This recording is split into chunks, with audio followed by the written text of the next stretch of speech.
Back when I was 18, one of my friends from uni invited a bunch of us to stay at her family's holiday house by the beach for a few days. Most of the group didn't have their own cars, so carpooling was a necessity. And there were 5 of us who decided to travel down together in 2 cars, my car and the car belonging to my friend whose family owned the holiday house.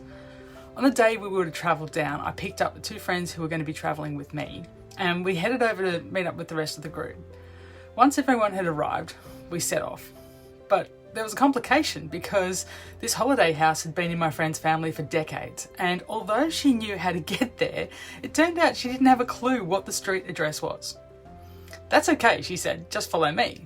So we embarked on the 2-hour road trip with the 3 of us in my car following along behind the other car, heading to this holiday house of unknown address. Now, after about an hour of freeway driving, we stopped in for fuel. And as we're about to head off again, the friend who was driving the other car said, "Oh, by the way, the handbrake in my car doesn't work. And there's a really big hill in the town we're about to go through with some traffic lights that are going to be a problem if I need to do a handbrake start. So we'll need to take some back streets to get around the hill." She said, "I'm pretty sure I know the way, but we don't normally come down in this car, so it's been a while." Now, anyone who knows me knows how much I like to know what's going on, so you can probably imagine what I was thinking at this point, but there wasn't a lot I could do about the situation, so we set off again. Now, if you've ever tried to follow someone in a car from one place to another, you know it can be pretty stressful, especially when there are multiple lanes of traffic, lots of other cars on the road, and you need to make some turns. Your entire focus goes to the car you're following, watching for lane changes, watching for their turning indicator, and trying to keep up so you don't get left behind and lose sight of them, because all it takes is missing one little turn and you're lost. These days things are quite different because everyone has smartphones, and if you get separated you can just call someone in the other car to find out where they are. But back then, on our trip to the holiday house, not everyone had a mobile phone and no one had a smartphone or a sat-nav, so if we got separated it was going to be somewhat problematic. One thing we did have going for us was that the car we were following was very distinctive to look at, so it was fairly easy to spot up ahead. And I was also lucky that I had 2 passengers on board who I made sure were looking out for the other car. By contrast, the process of following someone on social media doesn't take anywhere near the same amount of focus. All you need to do is find their profile, whether it's on Instagram, Facebook, YouTube, Twitter or TikTok, and find the button that subscribes you to their feed, and you click on that button.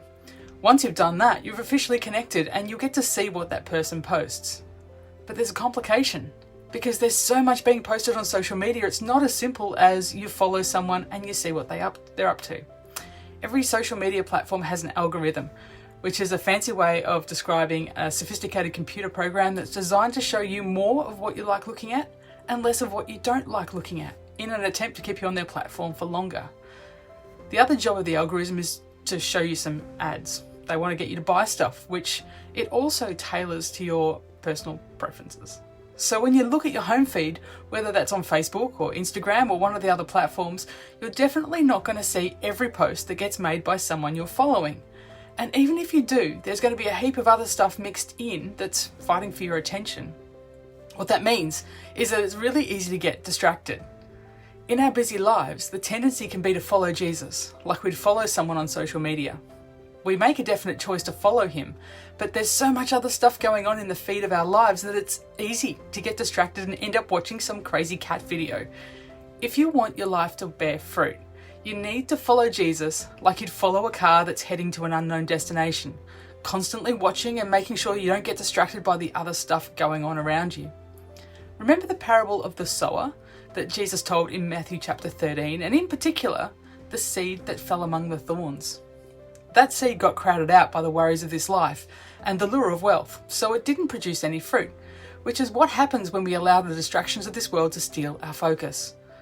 If that's where you're at today, and you're feeling like you started out well, but you've gotten a little lost on the journey, then all you need to do to reconnect with Jesus is to ask the Holy Spirit to show you where he is and connect you back in.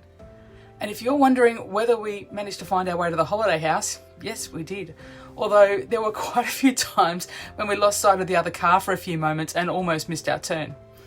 What I do know for sure is that I don't want you to miss your turn when it comes to following Jesus or stepping into your own personal calling.